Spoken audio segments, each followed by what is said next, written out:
Of course, Lynne went to bed, because the flight was due out at 7. And so when we got to the airport, then Lynne had ID that was given to her by the prison. And so at the airport, each person had to call 10 supervisors to say, can we take this? And they'd call one supervisor, we'd call another. And I'm saying, gentlemen, the plane is leaving in 20 minutes. And we're standing there, and they're messing around. Hello? Sorry. Malik? Yeah? Sorry. We're ready to go. Okay, come up on me at 40, and can you come up in 10 seconds? Sure.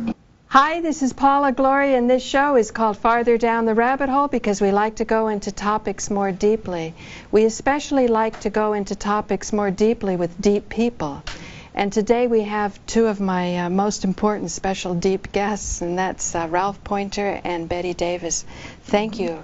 Thank you so much for having me. Yeah, thank you for joining me. Thank you very much. And thank you for your patience with the high-def files, because it's a new technology we're all learning here. And I just looked at what we shot at the beginning of October, before you had Lynne Stewart's birthday celebration at Theater 80, which again was a wonderful event. So yes, thank you for that. Boy, I want to see that whole thing with Rebel Diaz and all of the rap guys doing this. It was wonderful. Oh, wouldn't it be wonderful to get them all back together and say it worked? You have a great idea, Paula. Yeah. Let's get them back together again. Yeah.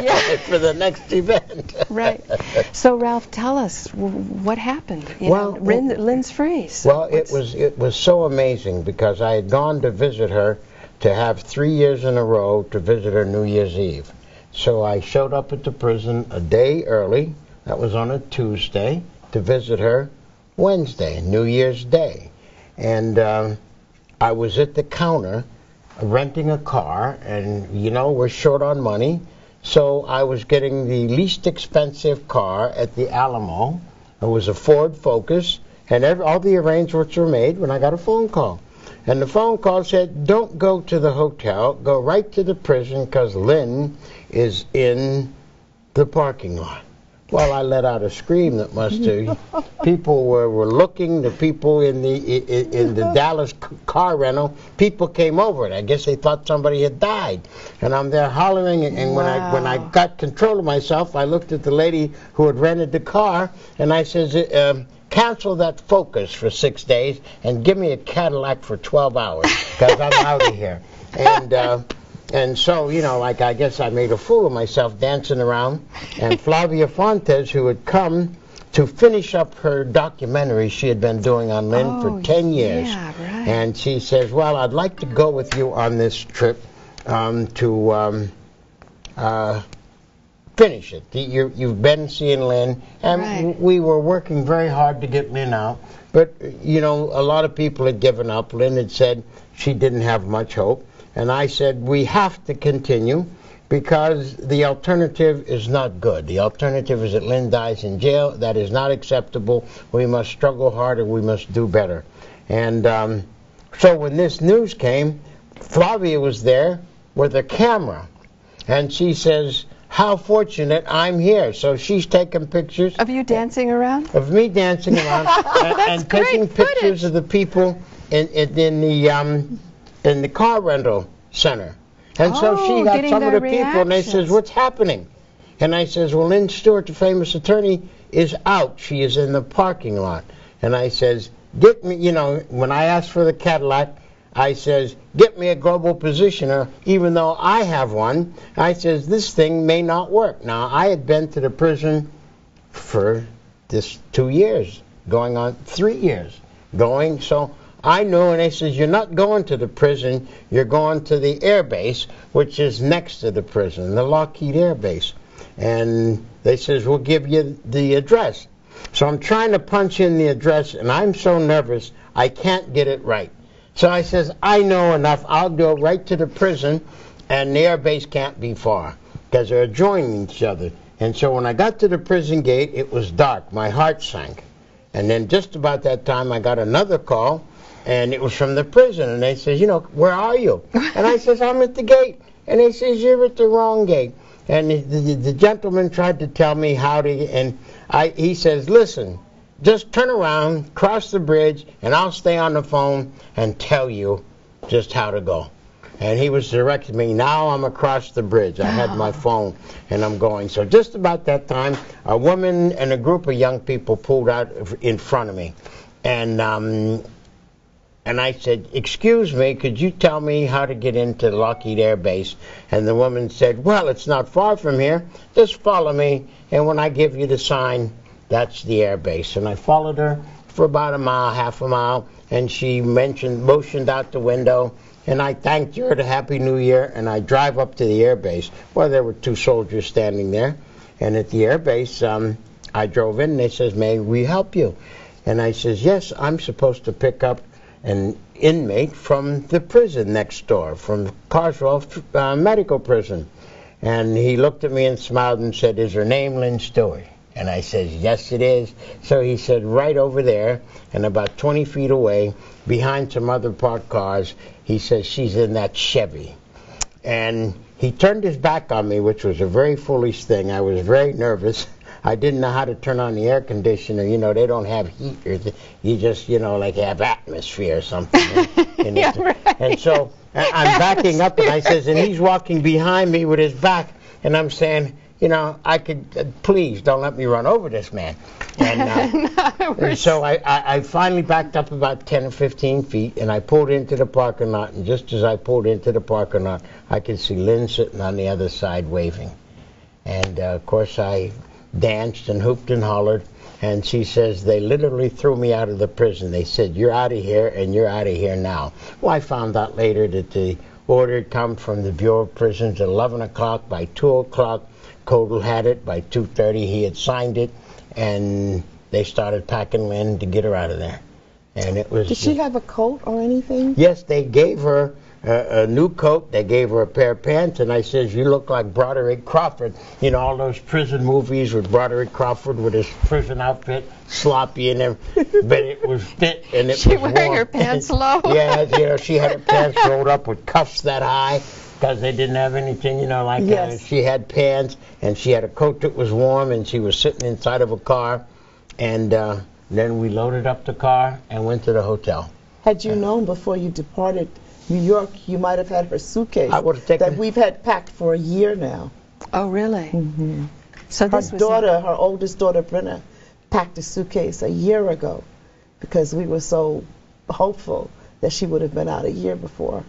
And so the suitcase was in New York, and of course Lynne wasn't worried about her suitcase. And so when we got to the hotel, I says, Flavia offered her a coat, which was a dressier coat, but Lynne says the coat is warm enough, and she says this is what prison is like. And she says, "I have a nice coat they gave me." And so we missed the first flight because we were in line, and they're checking out her ID 50 times, and a letter accompanied the ID, and each supervisor had to read it. And I kept saying, and we were no more than 30 feet from the gate, and I kept saying, we have 20 minutes to get over there. And they says, "Nope, this next supervisor has to see it." And then when the guy finally came, the third supervisor came, and he got out this little glass and started looking. I says, "We're in trouble here." Like we had forged something, like with the the people where you go to a jewelry store and they're checking it, and he's checking that, and I says, "We're in trouble." Mm-hmm. And of course, when we got there, they closed the door.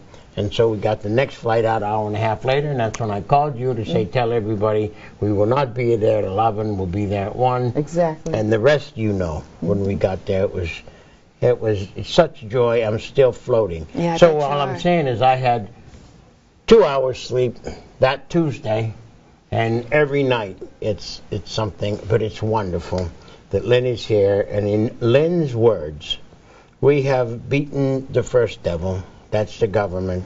And now she has to fight that devil from 2 years behind, because when they first discovered that the cancer was back, it was no longer in remission, our daughter, who's a doctor, had said, "This type of cancer, you don't have time to mess with it. You got to treat it right away." Well, they did the same thing they did with her treatment the first time she went in. She had problems. She was scheduled for an appointment at a hospital, and that week, and the Second Circuit said she must go instantly. And I says, go to the hospital, let them drag you out of the hospital. And there are many people who felt, oh, she can get an operation in jail, the prison has the whole thing. 18 months later, she got an operation, and the attending physician said it was the worst case he had ever seen due to the delay. And so I says, what is this? Then she has cancer. They discover it. It is no longer in remission. They get a warning from a medical professional. You have to start treating her instantly. And they says, we'll look at it again next month. Now, we don't know when it at first, the cancer was out of remission, was active again. But after they discovered it, they said, we'll look at it again next month to be sure. The following month, they says, well, we'll look at it next month and see what happened. Well, they says, well, after the third month, they says, we'll start treatment a month later. And so now cancer has a 3-month, working advantage. Head start. And our daughter said, if you start now, she'll have a chance in the race for her life. She'll have an opportunity to beat this, because there are many cures out there that we can use, we can, work on, and possible. Before you came, we were having a discussion about prisons and humane treatment and so on, and I said that there's a lot of medical studies that we don't have access to the studies. Taxpayer dollars are used for the studies, but whoever owns the knowledge really has a lot of power. And unfortunately, with cancer therapies, you often don't hear about good therapies, and there's many different ways to approach a problem of imbalance.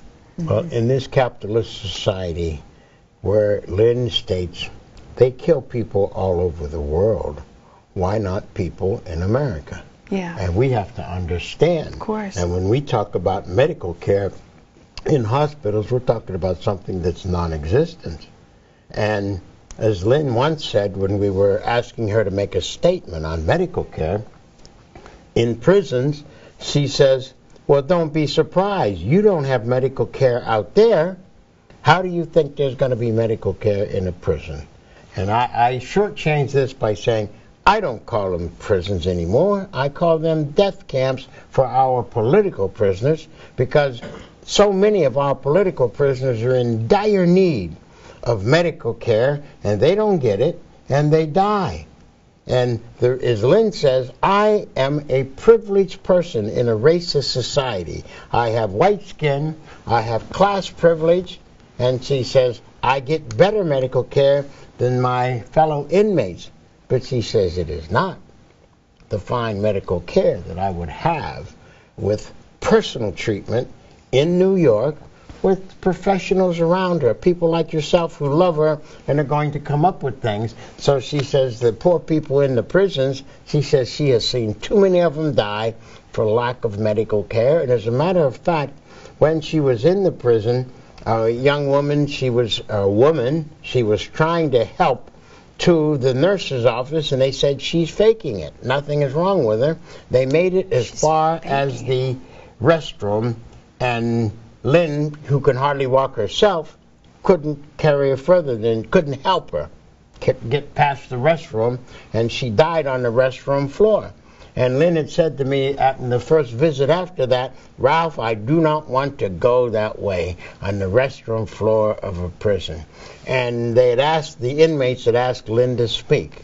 And the person came to Lynne before she spoke to say, Lynne, this isn't about blame, because Lynne was very angry. And Lynne says it is about blame. It is about understanding when somebody who is ill says, I'm very sick. You have to pay attention to that. And when Lynne spoke, she gave the prison what for, and the attendants, etc. And they told her to stop. She refused. They ripped the microphone out of her hands while she was speaking. And then she hollered out, Tiki, are you still faking it? Well, Tiki was dead. And, wow. When I said, and Lynne says from that moment on, people turned to her with leadership because she would speak out. Even though she was in jail, even though she had medical problems, she would say this is outrageous conduct and someone has to speak out about it. And this was what she did in the prison. And when she was leaving, and I says, is there anything you regret? And she says, one, I didn't get time to distribute. She didn't take anything with her. She wanted to give everything she had gained in commissary to certain people, and they sent people to her place of residence, her cell, her section, and she said they didn't give her a chance to say, put this in this box. They put everything she had in her box. She said, leave the clothes, leave all of the other things, and she said they bum rushed her out of there. So she regrets not having had opportunity to say goodbye to her inmates. As a matter of fact, she asked the warden for one more day if she could stay and take care of her events. And the warden said to her, you're out of here right now. And so that's why it was fortunate that I was going to visit, and I was at the car rental place at the airport when they said she is in the parking lot, go get her. Now everyone was trying to get in touch with me, Bob Boyle, Betty, Jeff's wife, but I was in the air. And of course the phone was off. And I was in no hurry to turn the phone on, so I turned the phone on when I was at the car rental place, which is like 5-10 minutes after you get out of the airplane, the bus ride, you know, to the rental center. Then I turned it on, and then it says, hey, where are you? So I says, I'm at the car rental. Why? I want to interject something here. When she left, it's important to acknowledge she left Marie Mason, the famous ecological warrior. She left Afia Sadiq, another, victim of the imperialist imperative in this So nobody in this world. had any word. And I also think we should count the fact that her daughter, Dr. Brown, said it is true that it was, almost a year and a half before she got any treatment, but that once this last physician, and unfortunately I don't know the last physician's name, at FMC Carswell, took over the supervision of Lynne's health, that she did everything she could to maximize and try to compensate for the extreme length of time before they gave her any medication. So there are good people who work hard in the prison. As a matter of fact, Lynne is going to go on record and write a letter to recommend, people who in the prison were decent, to say that you can have prison regulations with decency. You don't have to do it with a vicious. And so, and she's going to name names. I know what you mean. I wanted to do that at the Supreme Court because a lot of people helped me in my case with foreclosure fraud. But then I got to be thinking, you know what? If I put names of people who helped me, I might hurt them. You might hurt them. Yes. Exactly. That's exactly. Yes, so, but the physician, the head physician, who was responsible for her medication and directing the chemo toward the end, it's no way that they cannot know that she did her job. Because Lynne is still alive. Had she not done her job, given the length of neglect and Lynne's age and other health factors that come with age, Lynne would have died in prison. So it is important that we get the message out there to everybody, including yourself and your husband, that the struggle they waged, the clock was ticking. This was not there are no accidents here. At any moment, Lynne could have died. But Lynne had courage, and that kept her alive. But the link to her courage was all the people in this country and all over the world who would not be silent. Okay? They would not be silent. I know. I heard throughout the world, Ralph. Throughout the world. Those 80 postcards. Countries, yes. With we call it the love poster by Larry Pinckney out in Minneapolis. His wife had done one, and it's every country, every state in the United States, every continent except Antarctica, people around the world had said, wait a minute, there's a problem with this case, and there's a problem with this America that would allow a woman to die, and there are a lot of questions that must be cleared up. The first question is, there were never secret messages, and yet today I read in a newspaper, I believe it was the New York Times, and yesterday the Daily News, where they say, guilty of passing secret messages. Now, many years ago, many of us suspected that everything that we said was recorded. Everything we said on a phone. Now with Snowden, we know everything we said was recorded. We weren't so paranoid, huh? And so we have to say, where are the messages? I want to hear a single message that was passed. There was never a message.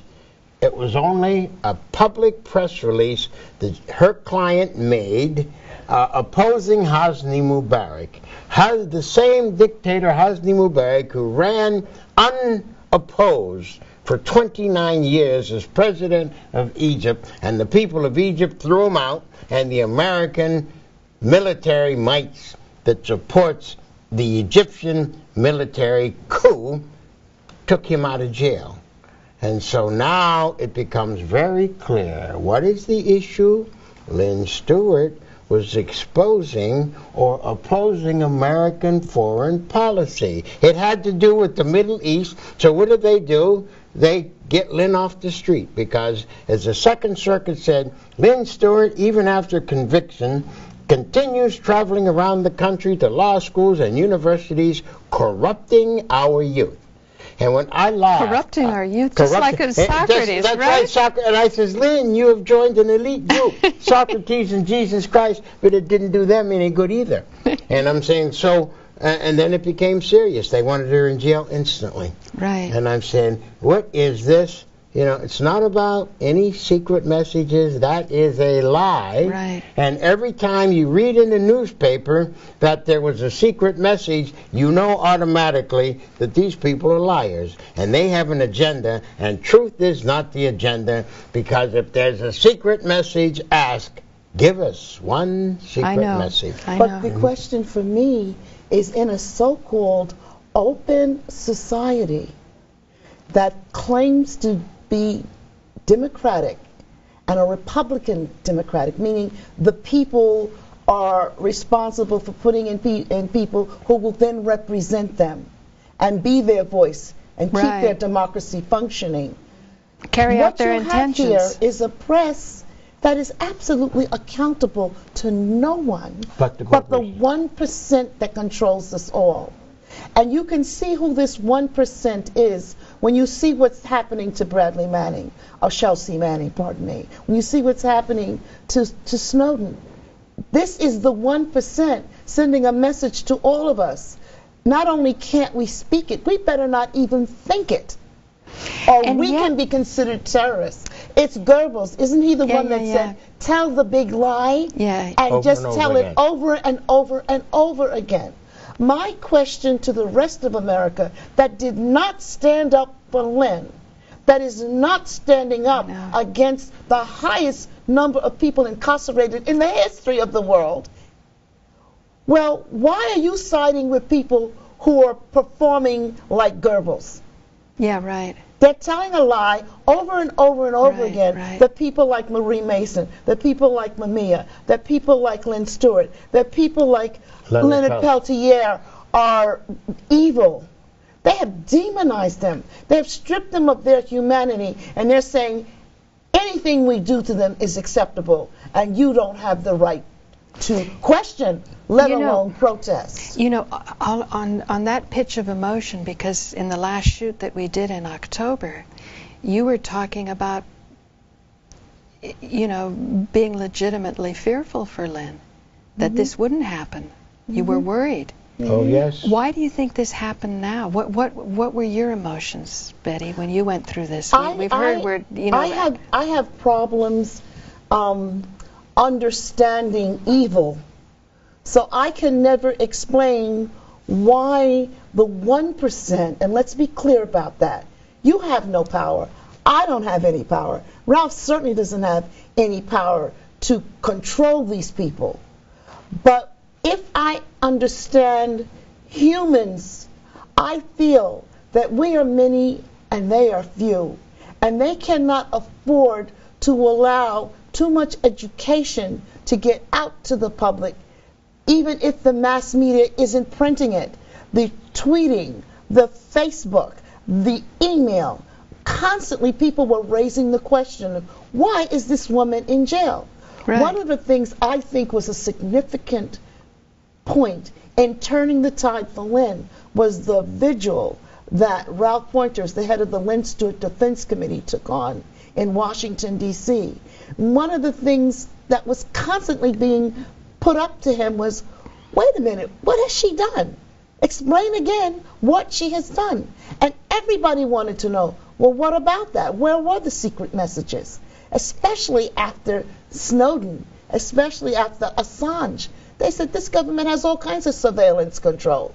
Why haven't they released what she allegedly said, especially after Mubarak was overthrown? What harm could there be? Never was anything revealed. So what are you thinking? I think that Mr. Pointer, like Lynne, had called the question to the point that if Lynne had died in jail, we would have had an uproar all over the world asking for an accountability of anyone and everyone responsible for her death in prison. Do you agree with that, Ralph? Yes, I do. I feel that there were too many people and it was spreading like a virus far and wide. What has this woman done? And the two questions were, where are the secret messages? And what about the overthrow of the Egyptian government by the people? They threw Hosni Mubarak out. That raises an awful lot of issues.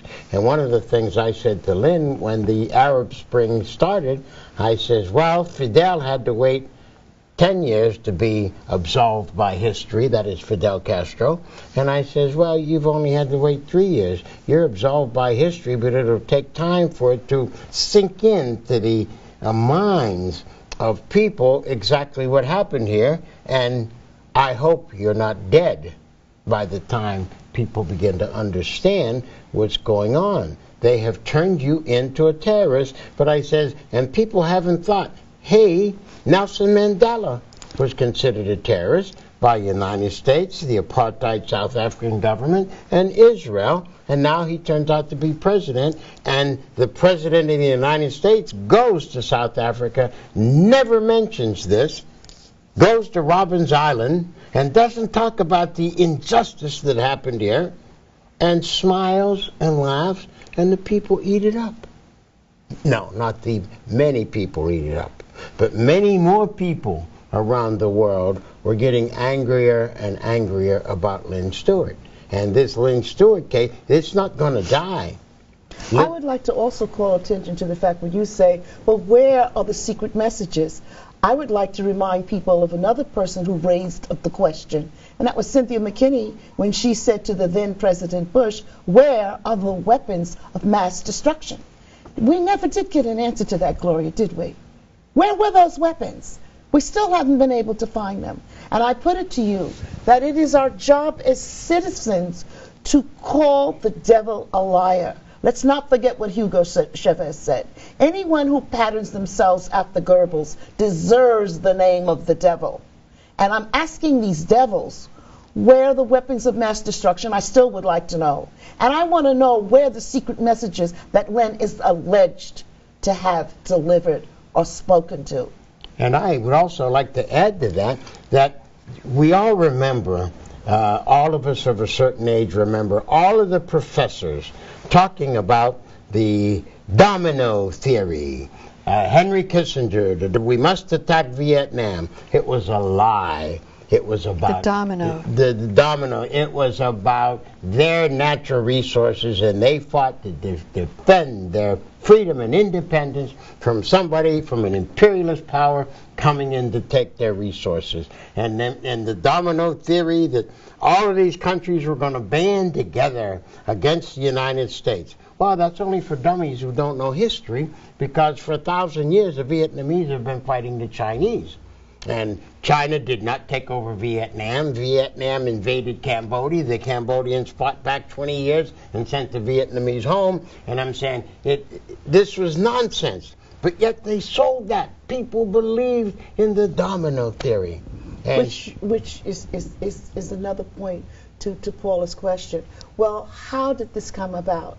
I believe, and I hate to quote Abraham Lincoln because he was not the hero that everybody thinks he wasn't my hero anyway, but he did say, you can fool some of the people some of the time. And well, how does it go? Abraham Lincoln said that? Yeah. I thought that was P.T. Barnum. Some of the people some of the time. No, all of the people some of the time, and some of the people all of the time. But you can't fool all of the people all of the time. So I think we had reached that critical peak where maybe all of the people were beginning to say, in spite of the blackout in the press, except for negative information, this does not compute. You know, to spend all of these resources keeping this woman incarcerated and slowly killing her is beyond the average American's moral code. They had to. Well, if you're planning a big religious war, what better than to get Muslims and Christians antagonistic against each other? Exactly. Metaphysical imperialism is when you believe the big lie. When you understand what it's about, it becomes just a lie. And when you were asking the question about this criminal conduct, how many people were hurt in Vietnam? Not only the Vietnamese, but Americans.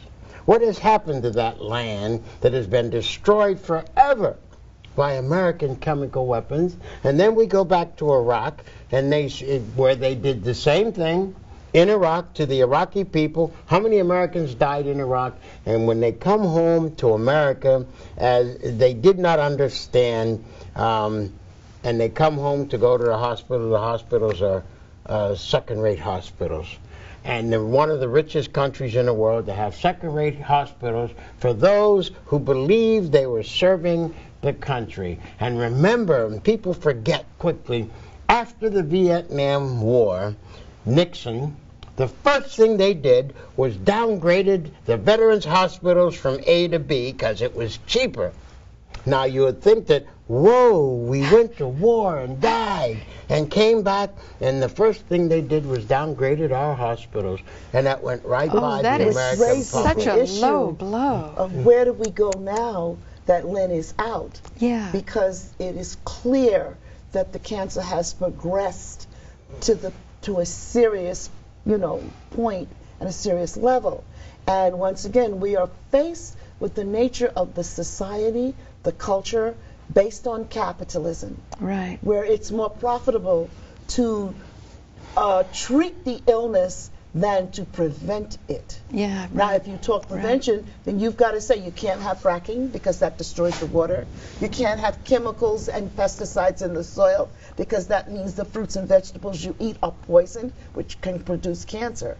But if your whole government is based on the GMOs and is based on Monsanto and zombie seeds that offer no nutrition, but you have to keep planting again and again each year. And paying for the planting. Paying for the planting. Again and again. Then all of a sudden, it becomes obvious that what Lynne said is true. That we who are on the other side of the bars is just as much prisoners to this corporation that controls our food.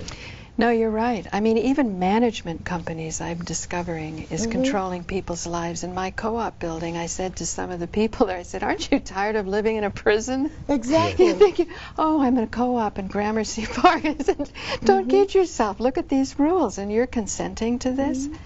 But I'm amazed that people are discussing whether or not we should or should not legalize marijuana. A government that's now trying to stop you from having cinnamon. Yeah, no, it never ends. They're saying that's not good for you. Well, how can you trust them and their judgment with regard to anything, let alone legal or illegal marijuana? Well, before you came again, we were discussing all of this, particularly with the prisons, and I like to follow research. I'm just I love knowledge, and I love that I get doctors and scientists who give me emails under the table because they're afraid too. And, you know, like, but something just as simple as sunbathing. Sunbathing, particularly for darker people. But Lynne's not darker, but, you know, we need sunshine. Exactly. And the studies have been done for 30 years. They're coming out of the University of California at San Diego. And I looked at these studies, and there were so many wonderful things about it. Then I got to thinking, I said, and some of these doctors were tenured in. I mean, this science is solid. 30 years sunbathing. That's a very good point. So I realized, do you know what that means? If they accepted sunbathing studies, you'd have to redesign prisons. It would be considered cruel and unusual punishment to keep people away from sunlight.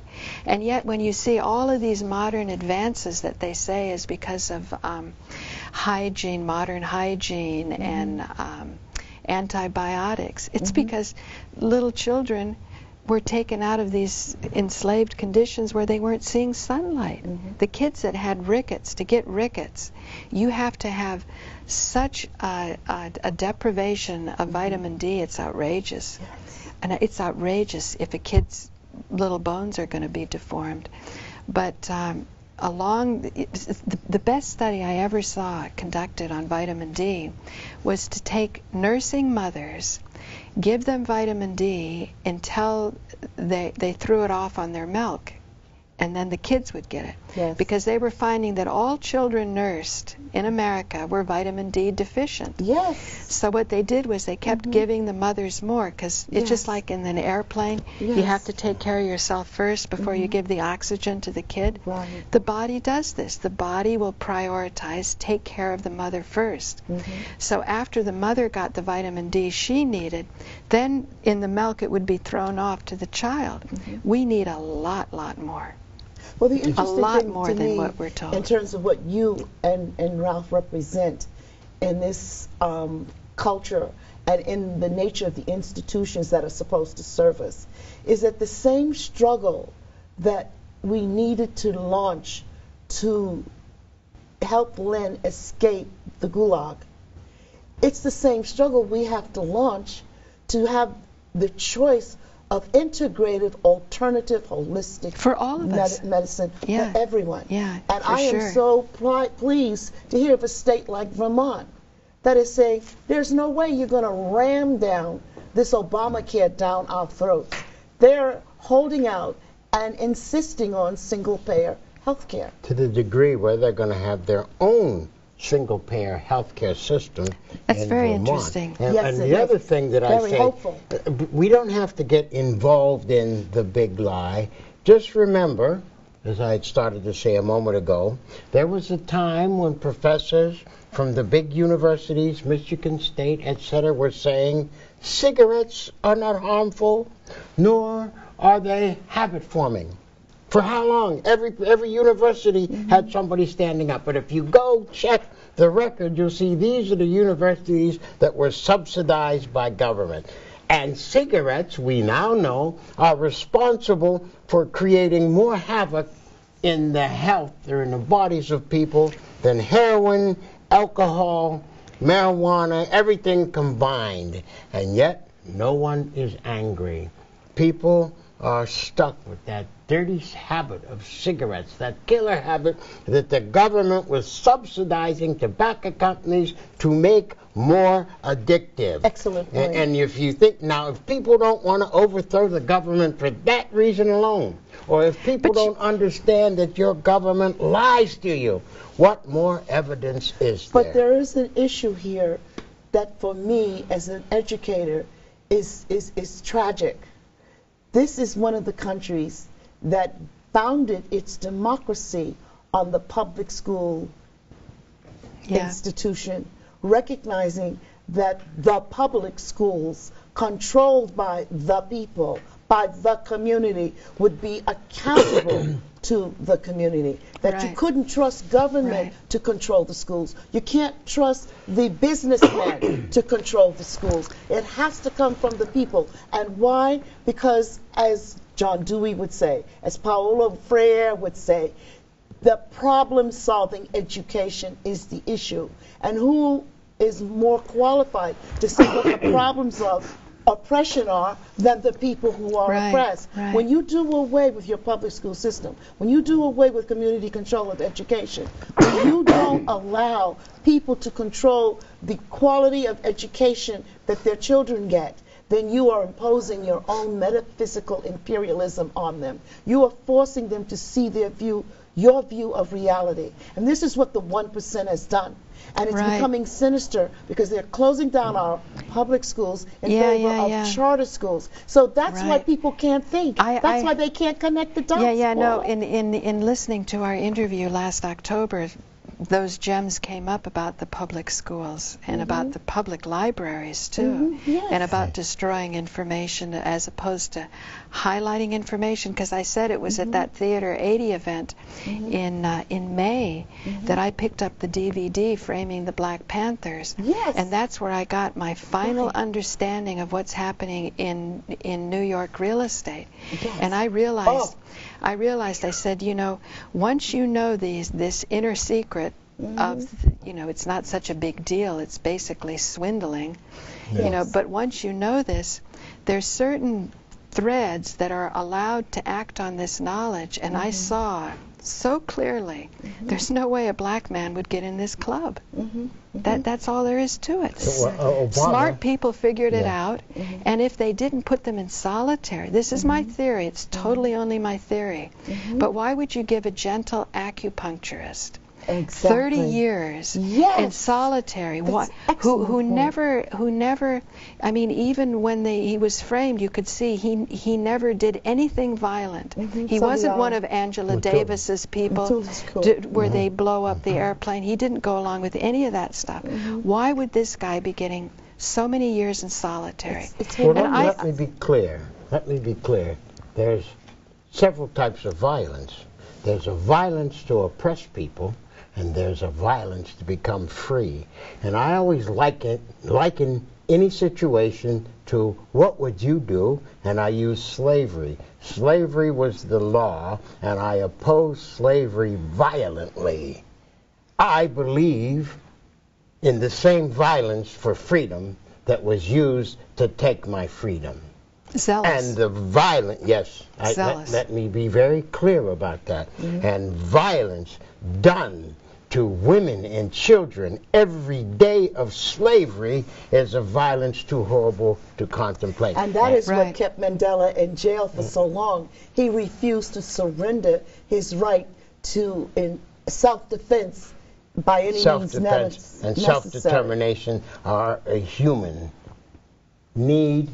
It's a qualification to consider yourself human. The right to self-defense and self-determination. And when you give that up, you've given up your humanity without a struggle. You have. But one of the You've consented to slavery. Consent to slavery. And people say, peace, peace.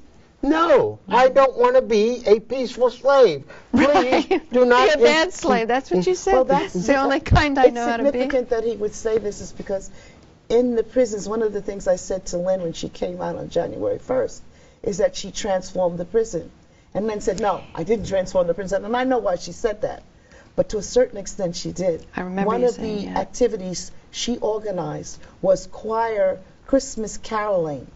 And going around to carol for all the prisoners. And she had such a horrendous struggle to get approval for this. May I amplify that? Yes. But this year... The struggle continued to a degree that some of the people in the choir that wanted to go around singing Christmas carols that the administration objected to, some of the people said, Miss S, as she would call, you're fighting too hard. We don't want to continue this struggle. And Lynne says, I am going to continue the struggle. And they won, and they had the right to sing Christmas carols. And this summer, through circumstance, I met some of the ministers that were going into the prison to minister to the people, as to the inmates. And I said to them, listen, when you're in there, talk to the minister who has a job in the prison and get him to support Lynne Stewart in her struggle for Christmas carols, because Christmas is coming again. And they promised me they would, and they did. And this year they sang Christmas carols. And Lynne was telling me, she says, we had got the right to sing Christmas carols, and this year they sang Christmas carols in this section of people who were considered mentally unstable. And she says, and when they came back, they told me that the people danced and sang along the Christmas carols. It was a joyous time. And I'm saying, why would they have to tell you, Lynne? And she says, because my cancer has progressed to the degree that I can't take a breath deep enough to sing, and I can't walk that far. And I said, Lynne Stewart represents the spirit of Christmas. You fight it every day of the year. You fight in the summertime, and you're happy for other people singing the Christmas carols. And I wanted to fall out. This was just Christmas. I said, she's happy. She's dying in jail. She cannot sing. She cannot walk to be with the singers. And but she got the singing going. And she was so happy. And I said, boy, that's some person, and I says, don't tell me that the people in that prison don't notice Miss S. Right. And I know it's maybe that's why she got out. Maybe that's why they threw her out. This is a large prison. It has 2 sections. Sure, we're going to do Kwanzaa. That's a thought. Next year, Lynne will be having Kwanzaa. We better get her out. And then after that, maybe Ramadan. Right? You never know. But I'm saying it was just, we were, you can imagine how I felt Christmas Eve listening to that story, and Lynne is dying, and then being there just a week later, just 6 days later, to get the news that Lynne is in the parking lot. Where are you? Now, we talked about the way the role of the press, they have surrendered their charge to the government. They have not behaved. Now, could I correct that? Please do. No. They are paid agents of the government. There is no, I take it back. There are investigative journalists, but they are not working with the major networks. These are the gentlemen we know on BAI, Pacifica, that's where I wanted to go. And the other independent, right here. Paula is not following orders from the tobacco company as to talking about. I wanted to emphasize, we can't emphasize, especially in this medium right now, the role of public television, and public radio, especially BAI, and their role in keeping Lynne's message out there, of keeping the message of political prisoners out there. And if you look at what's happening now as she comes out and needs all this help with regard to her health, it is clear that the connection between the political prisoners inside the prison and those of us who are outside, we're all political prisoners. Yeah, I know. We're all getting the same lousy care. Well, we're all political prisoners. Well, as one of Lynne's ex-clients said, Lynne, there are big prisons and there are little prisons. Some of our people are in little prisons, and the rest of us are in a big prison. But you see, this is a prison. We are like an elephant that is tied to a stake, but could rip that stake up in a minute if it understood the nature of the stake. And the nature of the stake here is the unwillingness or the inability to perceive ideas. Once they block that, once you cannot see, once you're afraid to see, over in Benton Harbor, Michigan, that's where Whirlpool is, one of the largest producers of refrigerators, etc. Yes, Whirlpool. And they own the town. They're buying the town. But they pay no taxes. And so one of the gentlemen over there, Reverend Pinckney, got together and said, we're going to have a vote, and we're going to charge Whirlpool taxes because they're on our land, they have free water, and they pay no taxes. And they were $4,000 in debt. And so $4 million in debt. And what they did was they sent a fiscal emergency manager to take over the city because they were $4 million in debt. But if Whirlpool paid their water bill, period, they wouldn't be in debt. And so then they have the fiscal emergency manager, and they managed to get a vote to have Whirlpool pay taxes. And here's the point I want to make.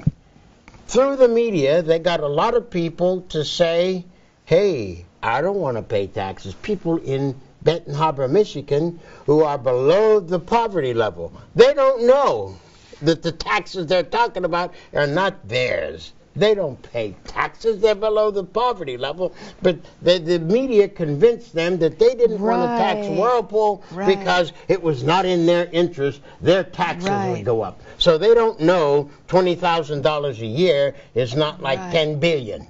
Right. They don't understand that concept. Now, if you had a real educational system, there would not have been a question. Dumbing down to this. There would not have been a question. They would have voted for it out of hand. And this is how I see all of America. And many years ago, Lynne Stewart said, well, black people don't have representative government. She says, but neither do white people have representative government. Exactly. It's just that black people can afford it least. They need representative government more than white people, and white people have been on the dole since the New Deal, right up until, I guess, about 1968, 69. Things have been good. All of the things that were stolen from South America, American fruit, all of these companies we had advantage of. We, as Roman citizens, had advantage of imperialism around the world. But 50 years ago, understanding this picture, I was preaching on every place I could preach. Don't you understand that when they can't take it from them, that's those other countries, they're going to take it from us. Right. Very simple. Right. And they don't know anything else except take. It's capitalism or socialism or you don't have to know any of that. All you have to know is how it works. And when they can't take it from them, they're going to take it from us. 1949, the capitalist world was turned on its head. What do I mean?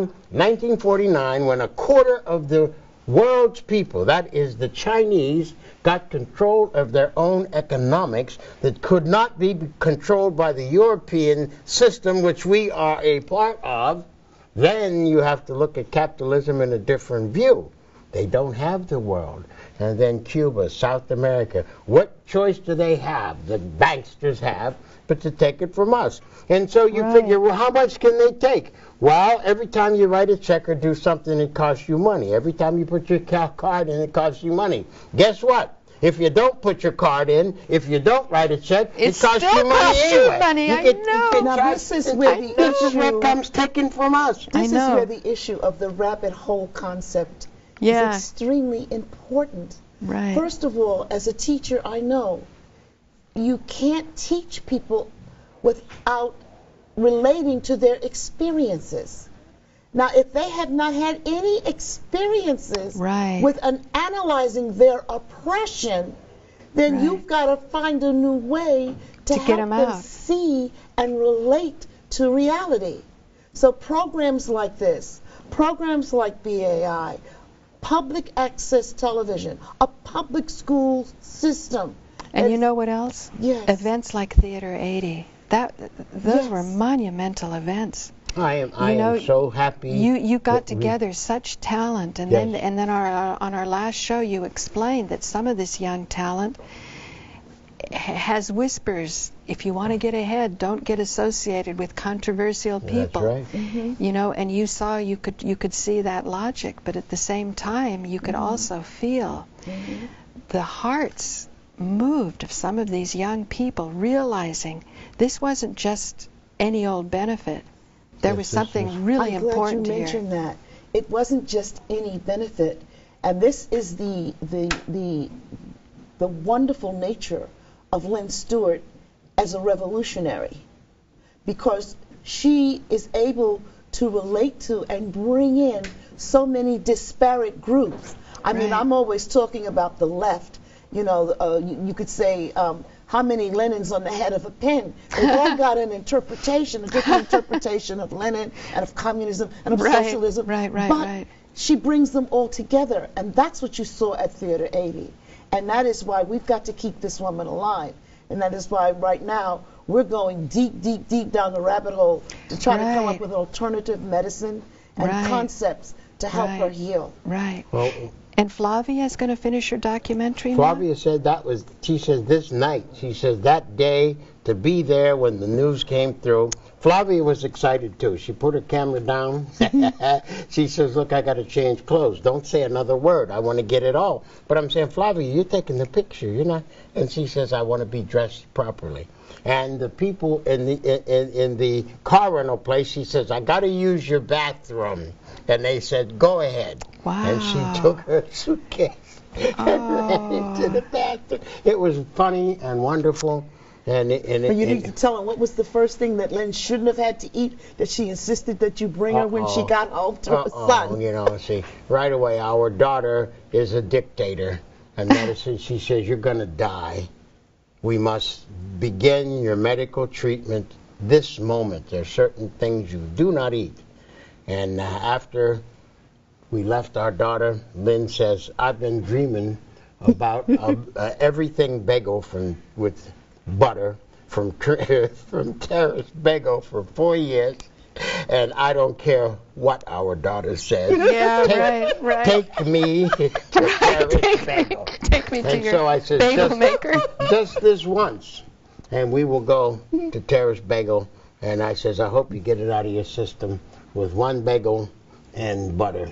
And so it was a bagel, butter, and a half a bialy. And so she says, it's out of my system. Well, you know, there's many roads that lead to Rome. You know, there's all kinds of ways to address, you know, issues of remedy. That's what I call it. Because, you know, the law is the law. The body works with the law. The society works with the law. I think it's the love factor that got Lynne out of jail. Yes, that too. Thank you for saying that. When people say to me, what a job of organizing, I says, no. It was the subject around which we organize that organized people. That's That's what I was trying to say. Oh, yeah. I said so many different groups came together for that event. Because she's so honest and she's so straightforward. And, you know, like she doesn't dodge a question. She goes right at it. Let's go to the source, you know. Nothing tickles me the way when I showed your Theater 80 event from May at Berkeley. Yes. You know, somebody who really prided herself on being right at the forefront of the progressive movement didn't know that Lynne's husband was black, right? But listen to this. It gets better than that. But I'm still sure Lynne's Jewish. That is interesting. It is very interesting. She could. So when people and I just decided, you know, this is beyond my pay scale, so I wasn't going to say anything. I was just happy that it made such an impression there in Berkeley. It so really did. Thank you so very much. And this is the subject we have to push out there, because Lynne does answer so many questions. For the record, she's Swedish, German, Irish, and English. And when we went back to the old country to examine her roots, talking to Swedish people, they say, well, we know we're as bad as the Germans, and we admit it. They don't. And this was their joke, that, you know, about genes and history, etc. Right. But she's Irish and English. Right. And Swedish and German, and that's... Well, the owner of Theater 80 has a lot of nice Irish culture to share with us, too. Yes. This is our last minute here, and the time always goes so quick with both of you.